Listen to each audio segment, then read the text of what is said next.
Саламатсыздарбы, урматтуу депутаттар, урматтуу бүгүнкү жыйындын катышуучулары. Алмаз Ахунжанович, мынакей азыр мага ошо телефон аркылуу Көкчар айылынын тургундары кайрылып жатат да.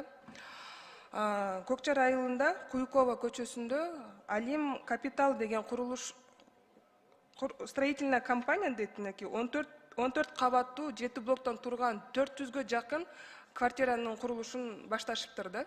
Ошондон улам мен сизге кайрылат элем да, ошо бир гостройго бир тапшырма берсеңиз, канчалык закондуу түрдө ошол жерде тамсалынат. Анткени өзүңүз билесиз, мынакей бул Көкчар деген спальный жилой район да. Насколько там можно строить многоэтажные дома или нет деп.